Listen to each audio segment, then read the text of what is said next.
Let's go.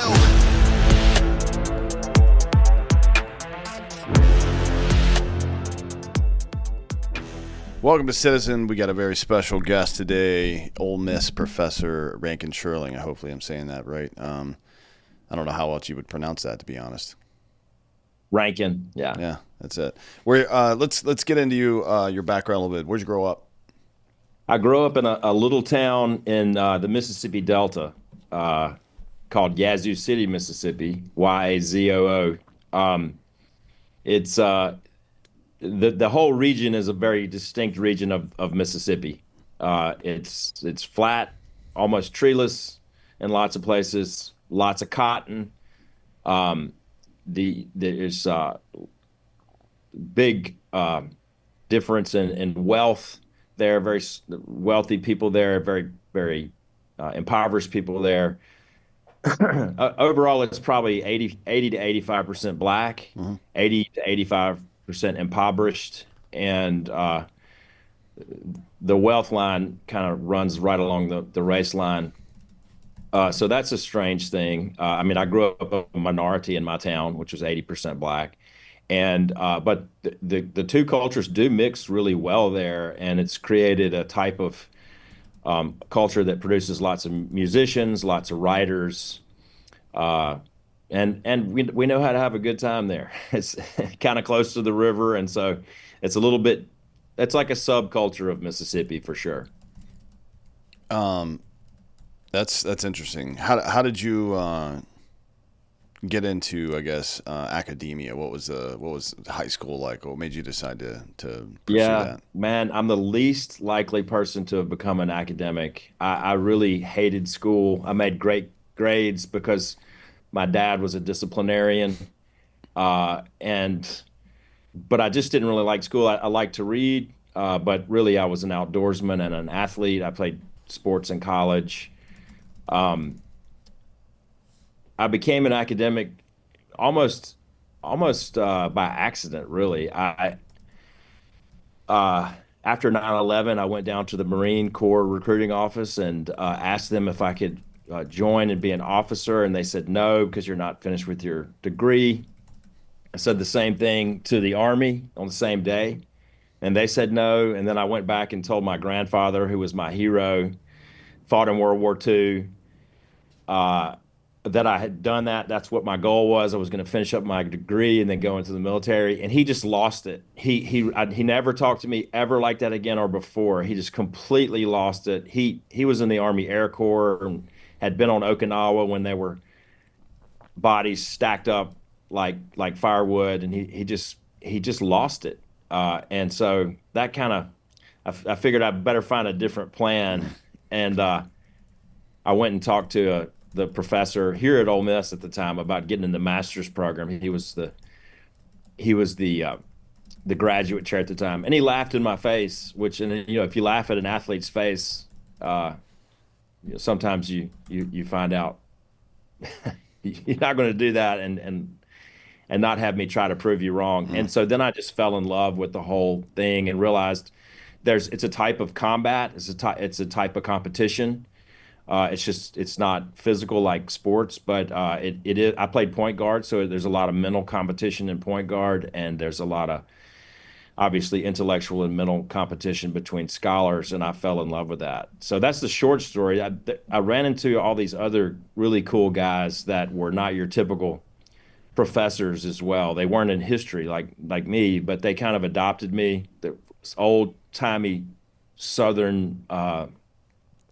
Southern guys, much older than me, but they had a different way of approaching the intellectual life. It wasn't these professors who had come down from the Northeast who had a real disdain for the Southerner and had an approach towards academics that was off-putting to most Ole Miss students. These guys were the real deal. They were hunters and they were fishermen, and they had grown up in the South, but they also could quote long passages of William Butler Yeats or whichever philosopher or poet or whoever, but also go hunting with you the next morning. So, yeah. Yeah, it's interesting. What What's your academic background? I know you got a PhD. What's your concentration specifically? Yeah, specifically, it's in migration history, and I am a specialist in the Scotch Irish or the Irish or Mm. Scottish, but specifically the Scotch Irish migration, which has kind of come back into the public eye a little bit as people start really paying attention to Senator Webb's book, Born Fighting. That's made a real resurgence. Something to take a look at. I've got some quibbles, academic quibbles with that book, but overall, it's a heck of a book. What's the context? What is it about? It's about really the Irish Presbyterians who came here in the 18th century, 1700s, and they settled the back country of Appalachia and then spread out through all the South, all the way to Oklahoma, Texas, all these areas where you have a type of outdoorsman. They, I think it was Hillary Clinton, or maybe it was Obama, mocking certain types of Americans who cling to their guns and their Bibles. Mm. Well, that's the Scotch Irish. You can add whiskey in there. They also brought whiskey before they got here. The most common alcoholic drink in America was rum. Mm. You have the rum trade Mm. out of the Caribbean and all that, and so that was the most successful thing. And these people brought whiskey with them, and they not only did they drink it, but they used it as currency, which is why you have something called the Whiskey Rebellion that has Mm. to be put down by George Washington himself in the 1790s. When Yeah. they try to put a tax on whiskey in this Scotch Irish area, they're essentially putting tax on their currency, so Mm. they're getting double taxed, and so they rose up in rebellion and had to be put down by the U.S. Army. So you're saying Irish people rebelled against having their booze fucked with, basically. I don't know if I believe that or Yeah. not. Yeah, that's really out of character. Yeah. Excuse me. Yeah, there's a lot of revisionist history these days, and it's odd. I mean, if you're trying to write a narrative about something, um, let's say, I mean, this is kind of a weird example, but if I was able to write a narrative about an NFL game and I could choose which quarter the game started and which quarter it ended, I could select the outcome Mhm. without regard to the actual context or facts, right? Right. Like if my team's leading after the third quarter, I could say, well, technically we won by the third quarter. We just lost the fourth quarter. Like, okay, well, you lost the fucking game, asshole. You know what I mean? But there's a lot of that stuff. That's what the 1619 project is really about. Is about trying to rewrite American history in such a way that it makes it look like we were somehow unique in the world, and that's just not the case. I mean, I think more and more people, especially people who read books and things like that, know this now. But the Barbary Coast slave trade was just as prominent, if not to some degree a little bit more, maybe 20% more white European Christians enslaved in North Africa than there were black people enslaved in America. And, so much so that we had to send the Navy over there to tell them to knock that shit off. And then, it's not a very common thing to hear during any of these debates about this stuff, that not only did the British end slavery everywhere they controlled it, territory in the 1830s, but they also sent like some Navy and then some paid mercenaries as well out to the ocean to stop it, even where they didn't have control of stuff, right? I mean, they decided it was evil and went to fight evil. You don't hear much about that, and I think revisionist history is very dangerous. I think I'd love to hear your take on this, but from my perspective, I've always thought of our shared history as two avenues. One, it's like the lessons that we learn that we build society on, the philosophy, the legal framework, all this stuff, right? And then the skills, architecture, farming, all this stuff, and then the 1B or 1A and 1B. I think that's 1A. I think 1B is identity and culture. You know what I mean? And when somebody tries to revise history to interrupt your sense of your identity and culture, then there's a reason for that, and it's not a good reason. Yeah. Man.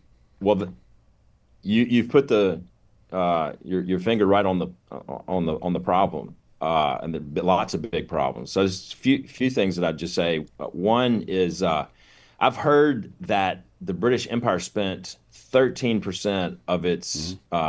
naval income to try to stop the slave trade out of Hmm. Africa. So if that's the case, and I haven't crunched the numbers, but if that's the case, I mean that's an extraordinary stat, and that like your point about the fourth quarter uh, is very appropriate here. If that's the case, then you can't really make the case that the 1619 project tries to make, and so many try to extend to the British Empire. Hmm. It just simply wasn't an empire that was created to enslave African people. That's just simply not the case. The United States is not a country simply created to further the oppression of uh, African people or people descended from Africa or females Hmm. or Native Americans. It's just not the case. I mean, just look at the fourth quarter.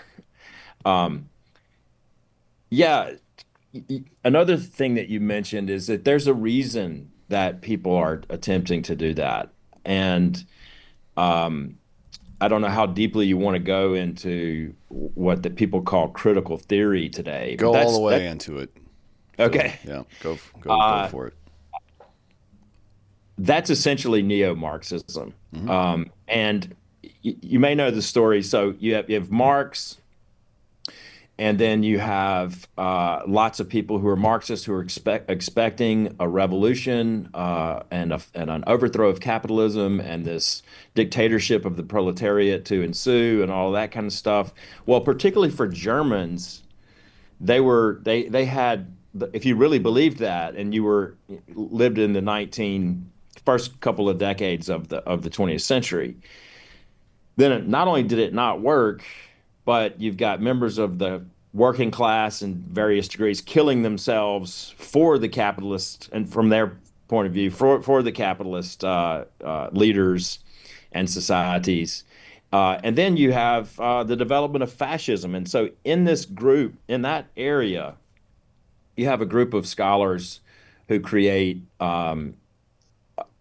something called the Institute for Social Change. It's in German, but it's called the Institute for Social Change. It was in Frankfurt. It's called the Frankfurt School. And there are a couple of guys who split from Marx at that time. One is uh, an Italian named Antonio Gramsci Hmm. or Gramsci, and the other one is Georgi Lukács, who's Hungarian, I think. Um, but both of those guys felt like, well, the reason that the society didn't work, I mean, excuse me, the revolution didn't work and it didn't happen is because actually what's happened is capitalism has lulled the people who would normally have revolted. It's lulled them into a false consciousness. And what actually has to happen is that all of the status quo has to be overthrown. Hmm. By status quo, they mean Western civilization, Right. they mean the family, they mean all these things that we now know have been attacked uh, very specifically over the last few decades here in America. Lukács gets hired by the Frankfurt School, the Institute for Social Change, where you have a series of people who then later, and they write until the 1960s and 70s. Theodore Adorno, I Jean-Michel forgot. Foucault. Well, Well, he was up. He he's was a connected. contemporary. Yeah. Yeah, he's connected to those Hmm. guys loosely. A lot of people would say, "Oh, there's no connection," but there is a really strong connection between Foucault and Adorno and Hmm. Horkheimer Yeah. from the Frankfurt Hmm. School. So philosophers going to be like, no, or well, some philosophers anyway, lefty philosophers are going to say, no, there's no connection there. It's these are not the droids you're looking for, type thing. Hmm. But the connection is there, and Foucault actually admitted that they were huge influences Hmm. on him. But then there's a guy named Herbert Marcuse, who's probably the worst, and he wrote an essay called "Repressive Tolerance," and I recommend all of your viewers, read that and and you'll see just how violent and how militant the left really is. It's not. I had this conversation in the Grove this weekend with a guy who was he was telling me how he worked for a billionaire. He just flew from Tokyo to Oxford for the game and stuff. And I said, well, hey, look, well, this is what we're doing here at the Declaration of Independence Center, which is who I work for here at Ole Miss. It's the only conservative center here on campus. I gave him the whole spiel. We're raising money. We need your help. And he goes, well, I'm I'm fiscally conservative, but I'm socially liberal. And I said, oh, really? Like, what do you mean by that? He says, well, like I just kind of a live and let live guy. And I was like, dude, that means you're a conservative Yeah, now. yeah, yeah. That might be the case 25 years ago, Yeah. but that means you're a conservative now. Herbert Marcuse wrote this essay called Repressive Tolerance. You'll see exactly what the far left thinks about live and let live and tolerance if you read that. Yeah, there's my friend James Lindsay uses this quote a lot, and it's that the issue is never the issue, the revolution is always the issue, and that's kind of the standard for Marxism. I mean, I've talked about this a lot recently, so people are probably familiar with the idea, but Marxism seeks essentially to marshal minority groups, whether it's an individual group or a culmination of groups that have some and this I'll get to more on that in a minute, but some subset or cohort of minority groups against the majority, whether it's identity groups or political groups that can be based on economic style or democracy or whatever else, and then riding that wave into power. And then they make the case to the so-called proletariat that, I mean, obviously we've got to manage the power at the state level because it's too much for you guys to handle, but don't worry, we've got it. It's such an odd thing to think of, yeah, we're going to seize the means of production and return it to the people. What does that mean? What people?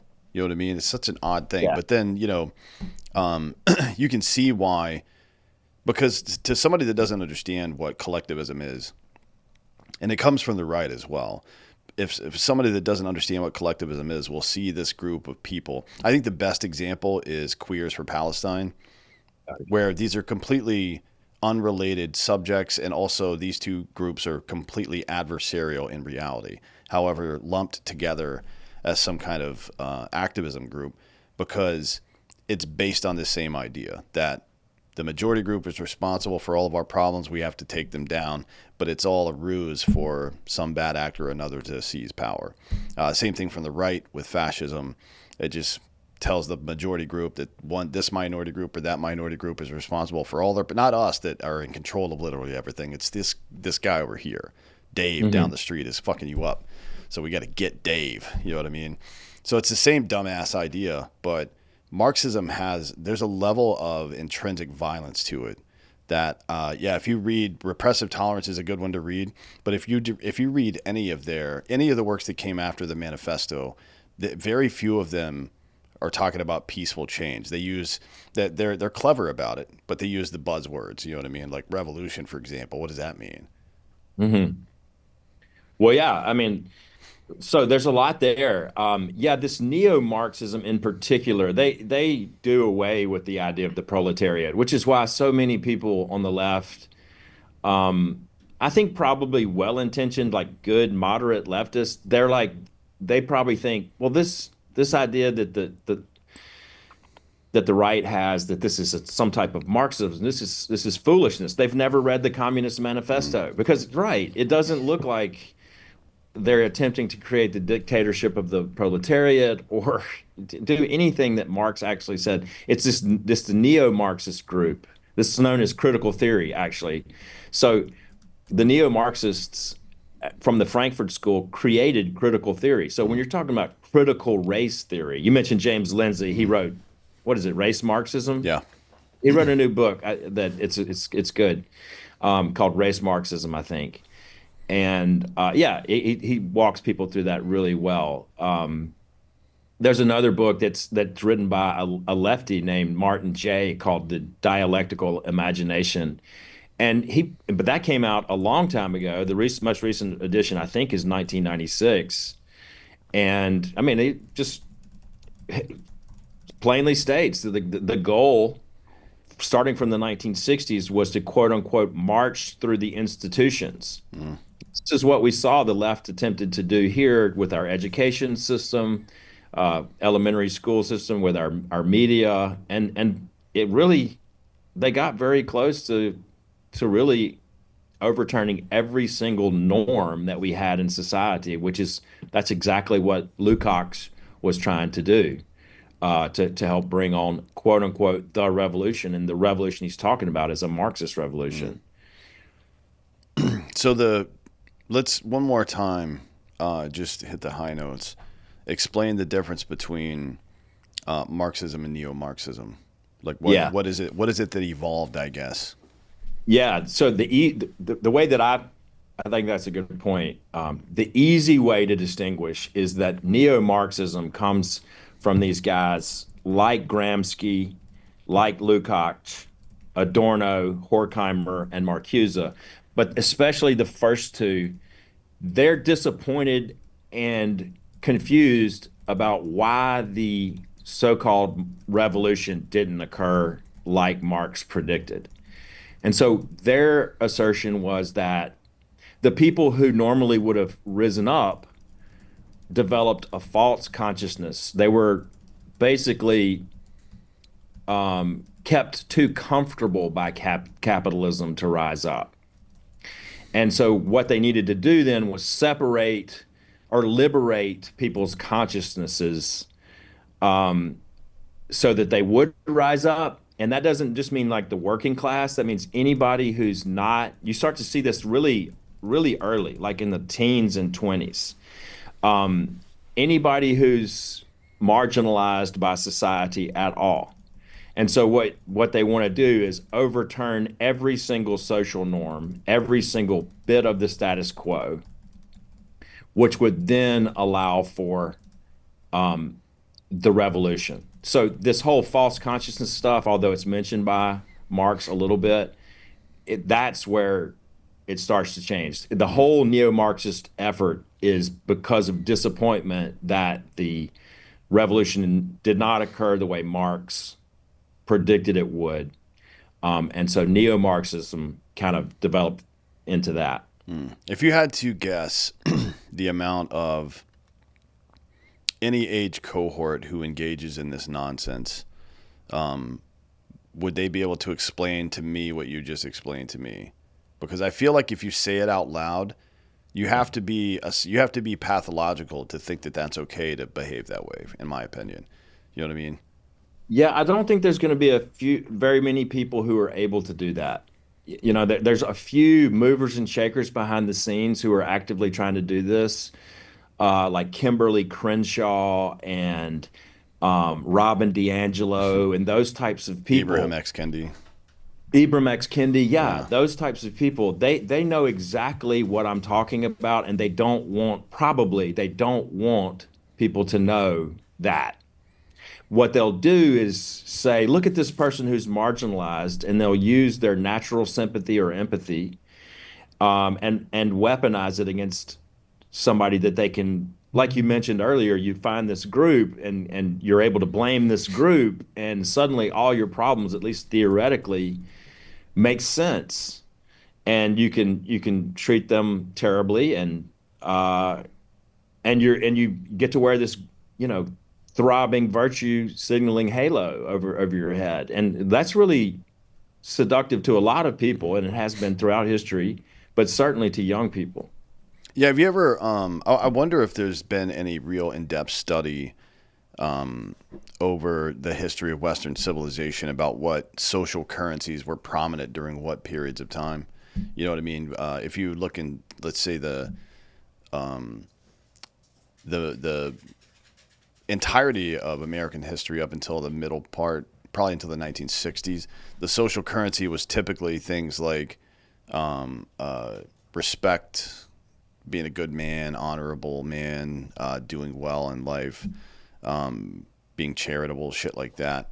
And then, you know, it kind of pivoted abruptly into social justice in the 1960s in a big way. And it's, you know, I talk to a lot of people about this, and I was actually talking to Adam Smith, a Democratic congressman out of out of Washington the other day about it, and he thinks that all those hippies in the 60s and 70s, the boomer hippies that just in the same way that Marxism failed and this neo-Marxist group kind of tried to amplify it, change and pivot a little bit, he thinks that they're a big part of what's going on now.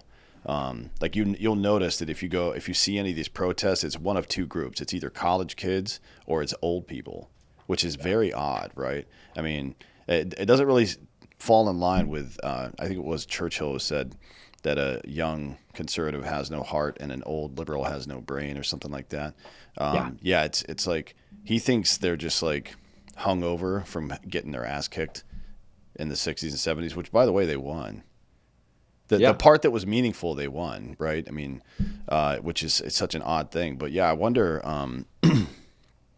I wonder about that. I wonder about what the social currency, what impact on our society the social currency of the day has, and how does it get decided what the social currency is? Is it, you know, influencer based?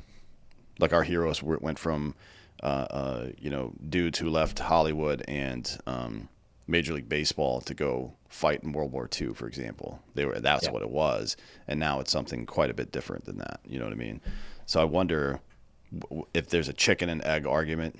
Did society start to devolve a little bit, and as such, we looked for these knuckleheads on the internet to be heroes to us, or if it was something else, if that thing drove that. Do you know about any research like that? Because I'm very curious about this. I don't actually know over time, like especially over the long duration of time. Uh, but I do have some theories about that, and this is not original to me. But um, whatever no, you're saying social currency, and what I'm saying is whatever anyone values. Mm-hmm. That's where they're sort of gonna put their focus. Sure. In our society, it really seems like we've got two camps. A group of people, and I'm not the first person to say this, so I'm not trying to say that, but you've got a group of people on the left who reduce everything to politics and power. And if they do that, then their meaning can only be a derived, really, their real larger meaning for their life can only be derived if they're like fighting against that power or they're doing something really momentous politically. Um, Whereas most of the rest of us have values that are much older than that. Uh, the the time you get to spend with your kids or your family, or if you're religious, in your place of worship. I mean, it just creates a type of rudder that keeps you saner, in my opinion. Mm. But yeah, you're right. I mean, that'd be a fascinating study. I would say that maybe those changes only come out in these big revolutionary moments, like the French Revolution, like the Russian Revolution, all the terrible things where just relations and the status quo were so radically changed, that it really screwed things up for a lot of people. A lot of people died. Yeah. I mean, like I don't know if you know the rough count on well, the French government in just a little over a year in 1793 and 94 during the Reign of Terror executed nearly 17,000 people. That's not how many people got killed. That's how many they executed by guillotine in just that period of time. If they had had gas chambers, who knows what they would have done. Then you have the rough estimate for how many that died under Stalin is 25 million. Cambodia, 2 million under Pol Pot. Under Mao, there's a plus or minus of 40 million. Scholars think it's either 40 million that died, Chinese who died during Mao's period of rule, or 80 million. I mean, it's just like nuts. But yeah, when you try to change these things so dramatically, that's so far what's happened. It's kind of crazy. Yeah, it is very odd. I like the Mao example because it shows that even like communism, Marxism doesn't even have to necessarily be specifically malicious to be moronic. Yeah. And it's not just communism in general, but authoritarianism and centralized power. He didn't like sparrows, so he had them all killed, and then locusts and small rodents ate all their plants, and people died. Like millions of people died because he's a fucking idiot. You know what I mean? Uh, Yeah. but yeah, there's something about, and this is one of the things we're here to talk about today, is the invasion, I guess, or infiltration of the American education system. People will put different dates on when it started. It definitely started in the early part of the 20th century, like the very, very early part of the 20th century. It didn't start and it wasn't just Marxism, it was Nazism as well in the early universities, early 20th century universities. But it's a smart thing to do. I mean, invading education is like, it's like poisoning the enemy's water supply or food supply or something like that. It just kind of permeates through everything that happens. And then the second and third order effects are very, like we're seeing those now. The second order effect is that credentialism and our shared epistemology are completely meaningless to people now. They don't like the idea that somebody's a Harvard graduate doesn't mean shit to anybody anymore, and it should. It's bad for our country that doesn't mean anything. And then as a result of that, any charismatic dipshit midwit on the internet can convince you of some dumbass bullshit now because the people that we used to be able to trust to tell us things, we can't trust anymore. Even the ones that we want to, we still can't trust them anymore. But your human brain is a pattern seeking thing and it wants information, so it's going to go find it somewhere. And now you're going to a rusty pipe to drink your water and hoping for the best, and it's not going well for us. There's a lot of people that believe a lot of stupid bullshit now. Yeah, man. And you're right. It was not kept really that much of a secret in the left. This is exactly what they were trying to do. They called it, like I mentioned earlier, they called it the long march through the institutions. It was a long-term plan that was conceived of and put into place a long time ago, and it really started to bear fruit. I saw something actually yesterday. It's right here on my desk. I'm just going to read this to you. This was written in 1996. And so you can just tell, like, they tried this starting in the 60s. In the 90s, it looked like they failed. And then, we had what many people call the Great Awakening. So, I mean, you see the results of it, but it's just amazing here. Uh, this is from Martin Jay's The Dialectical Imagination. The academy has become virtually the last refuge of critical thinking, and there they mean critical theory of the type epitomized by the Frankfurt School, and the opportunities for its practical realization have virtually disappeared. This is in 96. Like, so they're down. What was hopefully proclaimed the long march to the institutions in the 1960s stalled in the decades that followed without much further prospect. All right, so they're down in the 1960s, and he says it cannot be doubted that critical theory has achieved an unexpectedly secure, perhaps ironically even canonical status as the central theoretical impulse in contemporary academic life. So while they've lost hope, critical theory has become the canonical theoretical impulse in academia by 1996. And you saw what happened. And then the funny thing is that also in that paragraph, he writes, perhaps only the alarmist right has taken seriously the paradoxical success of the Long March project, which helped fuel its often hysterical campaign against the alleged specter of political correctness. That's in 1996. Goodness gracious. And then now 30 years later, we can see the rotten fruit that produced. But it worked. I mean, and people just need to be aware of it. I mean, it's not only is it dangerous, people have been telling us what they're trying to do for a long time. The students in the 1960s, the Marxist students in the 1960s who like stormed Paris and whatever, they had signs that they would hold up that said Marx, Mao, and Marcuse. And that's who people are studying today, Yeah. Marcuse. Why do you think that universities in America have been so willing to engage in this bullshit? Well, there's a couple of reasons. One is that while America benefited greatly from all the great minds that came over here from Europe during World War II, the Frankfurt School also had to move over here during World War II. Most of those guys were Jews, Mm, as a lot of the scholars who fled were Jews. mm, But the Frankfurt School, most of those guys were Jews, and they had to flee. And so they went to Columbia University and made a home base there. And from Columbia, they went to California, where they created disciples. I mean, the um, I mentioned her earlier. The lady who really started Black feminist theory, which is the basically critical race theory. mm.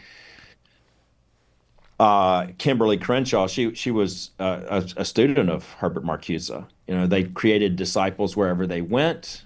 They had good academic pedigree, and it just spread like a contagion everywhere. Now, the other thing is, of course, when you're teaching young people how to make a difference, quote unquote, make a difference, and everything's very easily understandable. You have easy answers to complicated questions. It helps a certain type of mindset to have this blueprint in your head that explains everything, especially if they're not religious, because religion helps explain things in a way that allows you to get on with the other less uh, less profound things of life, like the everyday details of life. Atheists need that too, so they can get on with their day. Mm. And so Marxism provided that, neo-Marxism provided that, and intellectuals in particular are susceptible to the problem. If you can create a plan on paper, that explains everything. Whereas, I mean, I'm sure you were in the military. What happens to a plan as soon as you get, No plan as soon as, survives first contact with the enemy. right. Every I mean, infantryman knows that quote.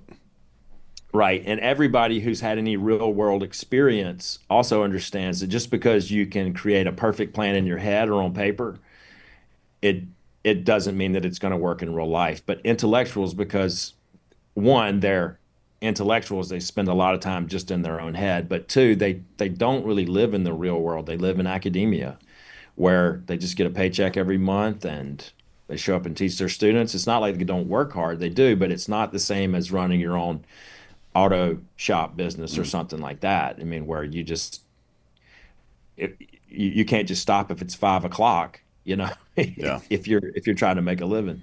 Yeah, there's and then there's plenty of research on this, by the way. You can also see that um, there's a correlation between higher IQ and involvement in like cults and things like that as well, and then odd beliefs. That's not that shouldn't come as any surprise to anybody. I mean, people, I'm sure there's some sliding scale of intellect and ego management as well. That's like, oh, I need special access to information, and you can get a person like that to believe almost anything. To be honest, I mean, this is not my opinion. There's tons of research on that. And then again, another second order effect is the pipeline that American universities have set up to train primary educators and Yeah. infiltrate the primary education system. I mean, it's already a problematic environment, considering how much time kids spend at school today versus 100 years ago, and the fact that it's 80 something percent women and some high percentage of leftists as well. It Yeah. is in no way is primary education a balanced environment for a child anymore. And I mean, that was intentional as well. So plenty of people have done exposés and research on this show, the pipelines and the weird thing. Like there's CRT is packed into these mills where people have to go get their teaching certifications and stuff like that. It's like they don't even try to hide it. No, they don't. In fact, they require the training. They used to require that us when you apply for a job at a university, you had to write um, a diversity statement. And when I started applying for jobs, I did that, but I wrote them like I'm for intellectual diversity. I really am. I mean, like the university is the place where all ideas should be wrestled with. And when the university is working well, the university system is like a wrestling match. The weak ideas don't make it out of the wrestling match. The strong ideas do make it through the wrestling match. And if it's working really well, the mediocre ideas, the weak parts of them get sloughed off and they stay there in the arena. But if if you don't allow that and you just have this one dominant set of assumptions, things can go wrong really quickly. And we saw that they did. And yeah, they get to pick faculty. So the history department is in charge of vetting their candidates and picking the candidates that they want. And then they usually when they make that decision, the dean signs off on that, and the whoever else up the chain signs up on that. It's not like the president of the university is picking your newest history professor Right. or your newest sociology professor. So if you get a bunch of activists in there, then the system doesn't work. I mean, this is just like, by the way, this is just like American democracy, American constitutional republicanism. Our founders said from the very beginning, look, you got to have a certain type of people to make this work. It won't work if you don't have a certain type of people who are capable of self-governance, individual governance, and collective self-governance. If you don't have that, it won't work. Same with the university. It takes a certain type of person to hire people and create a department that is not going to be captured ideologically and become a hotbed for political activism. And they've just been going full on for decades now trying to do that, and they have nearly succeeded. Yeah, I wonder if I mean, it's not always easy to tell when you're being used, I guess. But and the arrogance of youth is a real thing as well. But and I'm sure we were all guilty of not thinking we knew everything after our first philosophy class in our freshman year of college.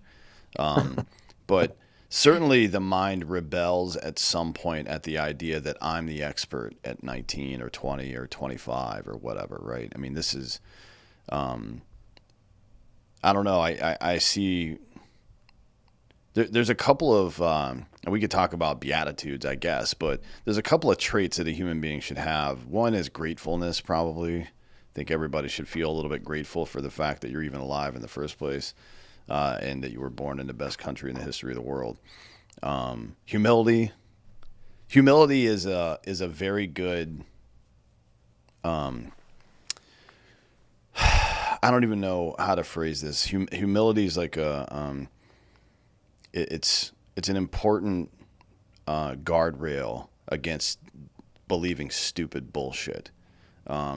Because the more you become convinced that you're right about something, the less new information matters to you, and that is a real big problem, man. I mean, that's just not smart at all, especially when not that we as a collective group haven't figured out all this stuff, because we definitely have. We know what works and what doesn't. There's no question about that. We know that Marxism doesn't work. But you will discover new things in your personal life. Not everybody's born knowing everything, so you're going to go through this process. It's just so odd to me the way that people defend beliefs that they can't, or they will hold on to the beliefs that they can't defend, right? I don't.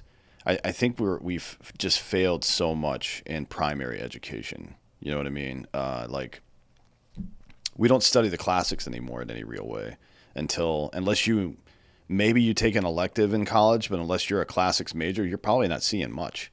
You'll see mentions of it in your philosophy classes, and maybe if you're in history or government classes or something like that, poli-sci, to learn about Greek and Roman law and stuff like that, maybe you'll see that. But you're not going to see. And I studied a lot of this stuff in college. I didn't hear about Aristotle's organon until I was in my 30s. I didn't know what that was. The fundamental, in my opinion, the fundamental treatise on how to construct an argument. The best one ever written. I don't think anybody's ever come close to being that good at it. And I didn't even hear about it until I was out of college. I found it on my own somewhere. That seems like something that kids should learn in middle school. For sure. I mean, this is our, I say this to my students all the time. I mean, you've been robbed of your intellectual birthright. The fact that you didn't know about Aristotle until you're 30, until you were 30, or the Organon until you were 30, I mean, that's terrible. I mean, it really is terrible. I mean, look, I got lucky when I went to get my PhD at Queen's University in Canada. The oldest, um, the oldest class that was still on the books back at that time, which was this would have been about 2010 or so when I started teaching this class, was called um, the intellectual origins of the contemporary West, and it was a 2 semester class. The reason that I got tapped to teach it was because none of the Marxist professors wouldn't let their graduate students teach it. And so my professor was my supervising professor was not a Marxist. He's old timey, uh, hardcore, research driven scholar. And so he didn't mind if I taught that class, and so I got to teach that class. It was 2 semesters long. I taught it for 2 years, and it started with the pre-Socratics. It actually started with the Book of Genesis and Hesiod's Works and Days, the Greek creation myth as well. And then Yeah. you move from the pre-Socratics all the way up, and we went all the way up into the 20th century to John Rawls and all that. So reading in primary documents in English translation. That was for freshmen at Queen's University in Canada.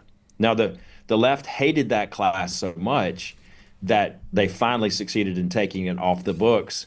There had been a class like that since about the 1880s at Queen's, and then it had been redone in the 1920s and then redone again in the 1960s. But they had been continuously on the book at Queen's University, and freshmen took it. All of that is our intellectual heritage. And that was when I learned about it too. I mean, I didn't have it in When you were a my professor. yeah, when I was a PhD student. Oh Yeah. my God. So I was roughly your age. You know, I was like late 20s or early Yeah. 30s. But that 2 years of teaching that as an intellectual tool belt that I have used ever since then, working through that, reading all those authors like that. And that's been our Western, they call it the Great Conversation for a reason. There's an essay by Robert M. Hutchins called The Great Conversation.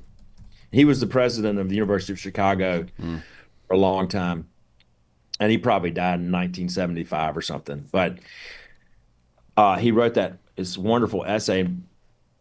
He's not the first person to call it the Great Conversation, but basically, since about 500 BC, all of our great thinkers in the West have been in conversation with each other. In other words, if you're going to make a philosophical statement, you have got to deal with Plato. You have got to deal with Aristotle. Even if you disagree with him, your own argument is framed somewhat by the mind of this man who's been dead 2,500 years. You know, it's like unbelievable. Yeah. You're still in conversation with Plato or Aristotle. And those two guys, because they and Socrates won a battle against a group of relativists that are collectively known as the sophists. That's not really fair to all sophists, but you've probably heard this before. But Plato and Aristotle and Socrates were absolutely disgusted by the idea that the sophist, particularly one guy named Protagoras, was going around saying, which is there's no ultimate truth because. And here's their argument. There's a right and a wrong in Sparta, and then there's a right and a wrong in Athens, and they don't all match up. That's the universal and particular affirmatives and negatives in That's Oregon. right. Yeah. I mean, it's just relativism. It goes back a long way. And the reason that the West has become the West is because basically one of our foundations is not just on the Greco-Roman culture, but on Plato and Aristotle themselves. And they both said, no, you're wrong. There is a truth, there is a correct, there is an incorrect, and equally as important, you can know it. And here's how. So Plato has his way, and then Aristotle has his way, which is much more like the scientific method. Right. But we don't have the scientific revolution. We don't have so much of the progress that we have if we don't agree that there is a correct.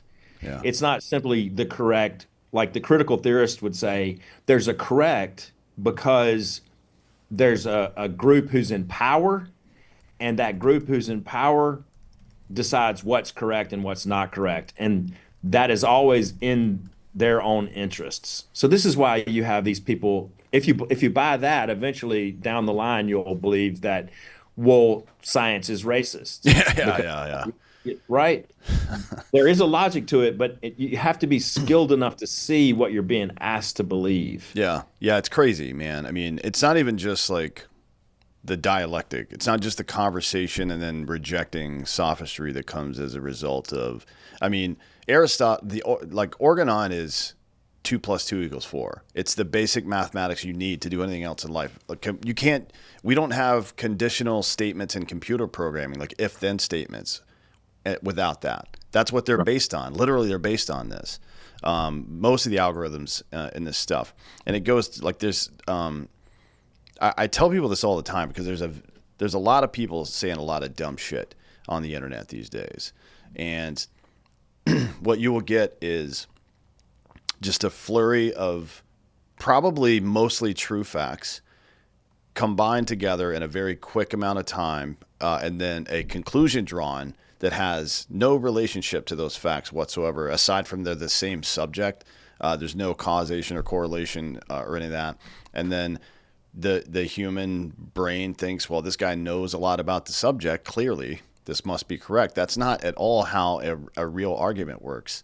You know, interpreting logic, like what it means for something to exist, and the categories, like how to define things, syllogism, posterior analytics, I think, is one that Aristotle talks about. Everybody skips those four and they get right to the dialectic. I'm just going to go straight to the argument. I'm not going to do. It's like building the roof of the fucking house before you build the rest of the house. And then, of course, as a result of doing that, skipping all those steps, they end with sophistry, which is like the very first time logical fallacies were written down. Like, I know what you're saying sounds clever or whatever the fuck, but here's logically why it can't be true, why you're actually not telling a real story. There's no narrative there. I think the one of the best examples that Aristotle gives is you need two truths to tell a third truth, to posit a third truth. So Rankin is a man, all men are mortal, therefore Rankin is mortal. That's the example that Organon gives. It's obviously they don't use your name, but that's the example he gives. It's like, okay, you've made two statements, and can I now draw a conclusion, a third factual statement, either a universal or particular affirmative from that? Can I? Or a negative, either way, I've proven a negative. It is, to be honest, I've met zero people outside of academia that know what the fuck I'm talking about when I say this stuff. Because again, even though I went to college for 8 years, you probably, including your writing your PhD, was more than that. It's like, it can't just be limited to these people. This is fundamental stuff. We teach everybody basic arithmetic. Why are we not teaching this? Right. We used to. I mean, it's such a crime against our culture and our people not to teach this. It would have been taught in what we now call high school or to freshmen for.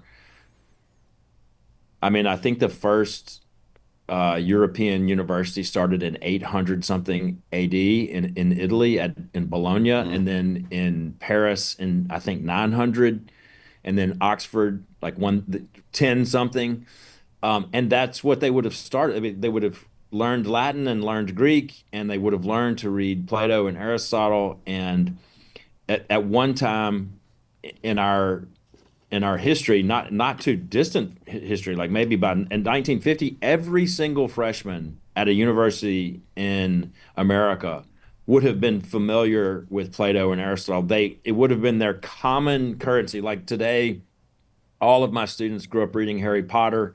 They know all the houses and that, all that kind of stuff. There was a time that you could make a reference to Plato or Aristotle and freshmen would all know what you were talking about in the way that if you make a reference to Harry Potter today, they'll all know what you're talking about. It's an absolute shame. I mean, that also was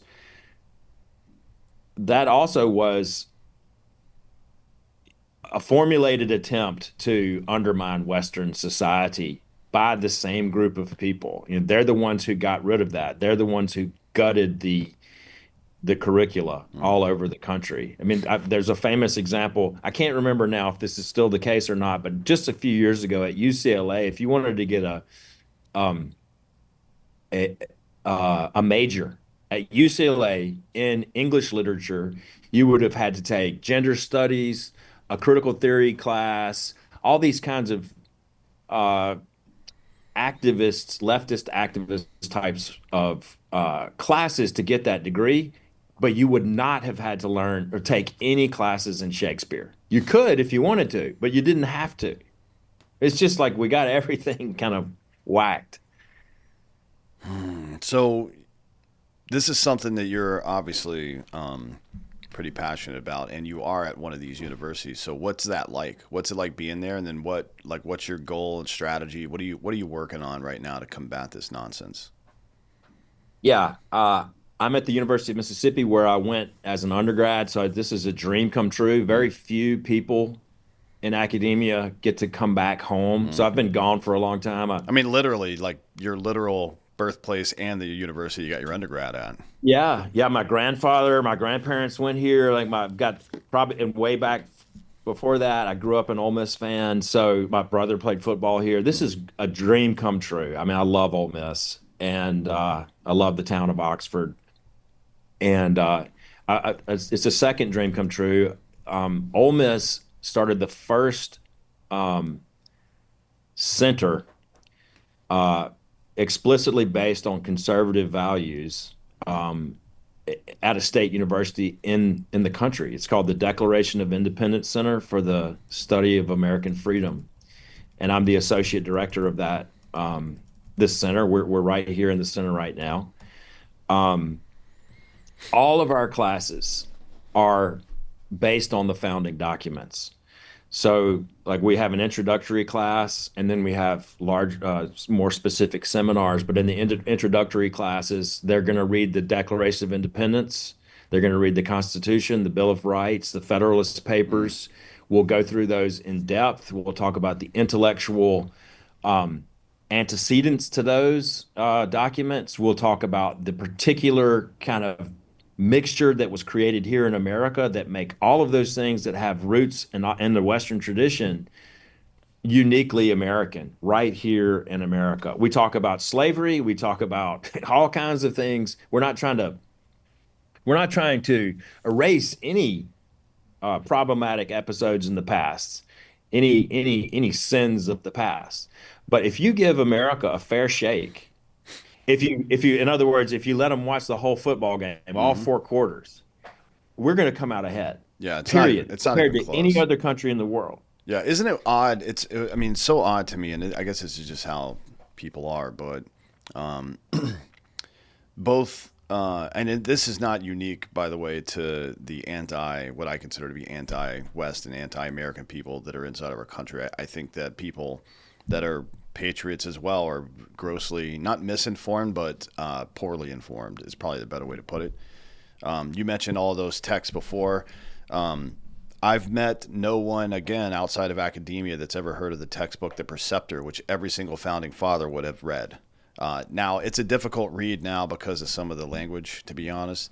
But our laws come from English constitutionalism and common law, like Magna Carta, habeas corpus, the English Bill of Rights, an agreement of the people from the levelers, all this stuff. And then Enlightenment, political philosophy. Everybody knows Locke. Some people know Montesquieu, but people know who Locke is at least.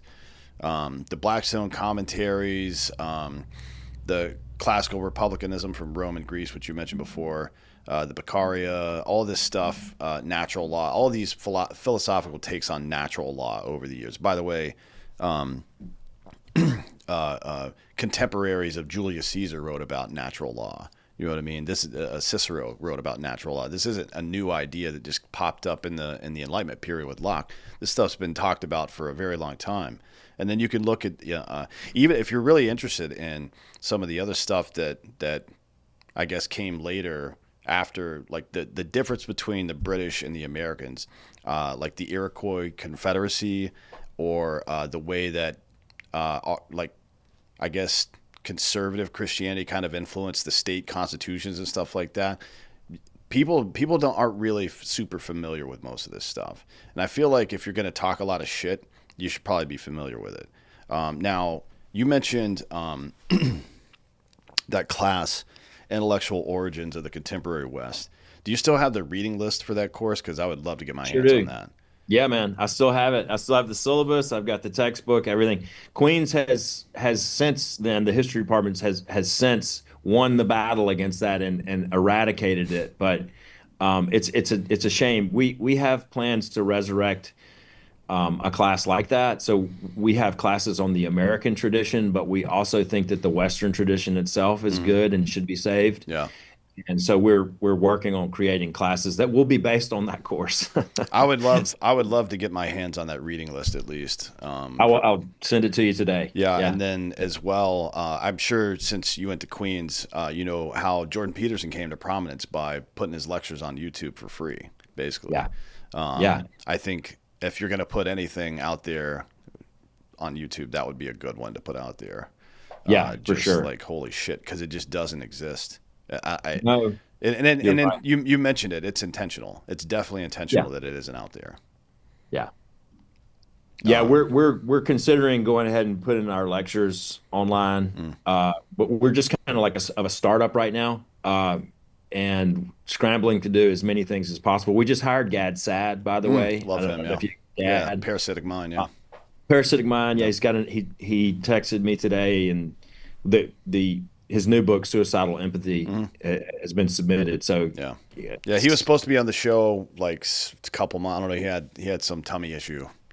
okay, He had a yeah, he had a his tummy was upset or something. I don't remember his whatever. I think he was sick. His fucking uh, trip to Austin got canceled because he was going to do Rogan too.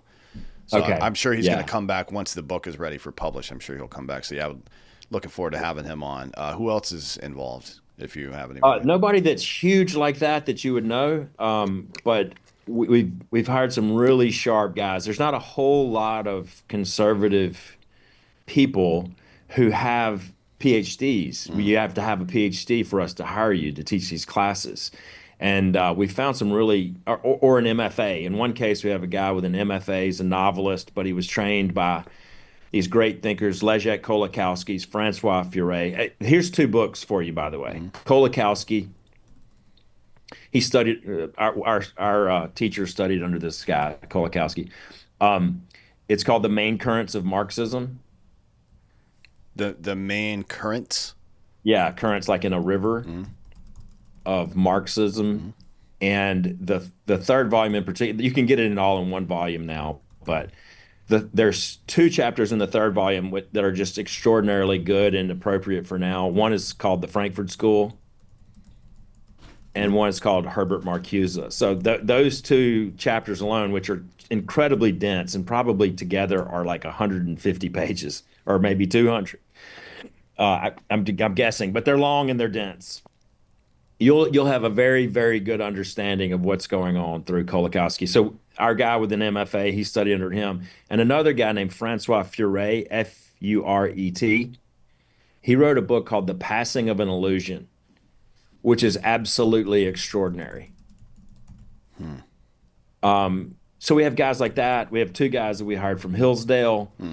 who studied under the big names that you would know from Hillsdale, Yeah. Larry Arnn, and those guys. We had them on as And a sponsor for a while. I was pimping their Constitution 101 yeah, it's great. program. Yeah. That you So could some of those they were guys, giving it to our fans for free. Just like go study that for free. yeah, it's amazing. Hmm. So the two guys that we hired from Hillsdale, they helped create some of those courses, and or were involved or taught them or even took them as well. And then we have a guy from Claremont who was teaching online courses, and Charlie Kirk, although Charlie didn't get a college degree, he was a very well-educated Mm. guy, and he would get in these online classes. And our teacher Ted was his teacher. He only wanted to take classes from Ted. So if Ted taught a class, Charlie would get in the class. Mm. And through that connection, Charlie was going to come here to Ole Miss and give a talk scheduled October 29th. And we have been in contact with Turning Point, and because Charlie was so fired, Ted had gotten Charlie so fired up about what we're doing here at the Declaration of Independence Center that his team was like, "We want a good person to come and give the talk that Charlie was supposed to give." So we just found out today. It's announced today. It's going to be JD Vance and Erica Kirk. They'll be here October 29th for us. So we're still a small thing, but we're starting to make a little headway. Yeah. So we ought to be able to, and that's a long way of saying we ought to be able to get our lectures up on YouTube pretty soon. Yeah, that's great. There's for I'll keep people abreast of how that's all going and whatnot. But in addition to that, you guys, I assume, are trying to raise money for it as well. We are, yes. Any help that we can get, we will use towards this center. You know, uh, we lost two guys to Ohio State last year, in part because Ohio State can pay more than we can. Ohio State, by the way, oh, excuse me, not all of Ohio has created kind of a civic center in all of their public universities. It's not explicitly conservative like we are, but it's essentially conservative. Then they're teaching civics. So they poached two of our guys. But yeah, we do need money and or support of any kind. If you can help us dial in our social media a little bit better, or you've got equipment that would help us record our lectures a little better. I mean, these types of things, we're looking for any in-kind donations, in other words, are just as welcome. Yeah, that's good. I'm sure we can figure something out. I think this is Thank really, you. it's very important that this stuff gets this problem that we have with people being, they're not stupid, they're ignorant, and that's a solvable problem. You know For what I sure. mean? That's a solvable problem, and it's a as you mentioned, just an absolute shame that it's not that no one's attempted to solve it, but the machine works actively against people who do. Yeah. And it's one of those things where the machine can't resist overwhelming force. It's just not built for that. All you have to do is kind of pay attention. And I tell people this a lot. One of the things about individualism is that the using your individual liberty alongside other people to collectively say no to stupid bullshit is probably the most powerful voice you will ever have. We saw it not happen a lot during the whole COVID stuff. And then later on in 23, when they tried that disinformation governance board at DHS, everybody, including the left, were like, no, we're not doing this bullshit. And that got shut down immediately. By the way, that woman works for the British government now, doing the exact same thing. So we dodged that bullet. But yeah, I think this is super important. I appreciate what you're doing. Thanks for coming on today. Tell everybody where they can find more information on your programs. Yeah. Thank you very much. You can go follow us on social media at Declaration Center. So that's Instagram, X, Facebook, or you can go to the Ole Miss website, olemiss.edu/independence. And there'll be a donation link there on that page, and Yeah, it says give on the old and red at the top, which no need to further contextualize that. It means what it means. Yeah, that's great. Yeah, and we'll do something here. Thank you so much for coming today. I appreciate your time. Yeah, thanks very much. I really enjoyed it. Yes, sir. And thank you all for listening. This has been Citizen.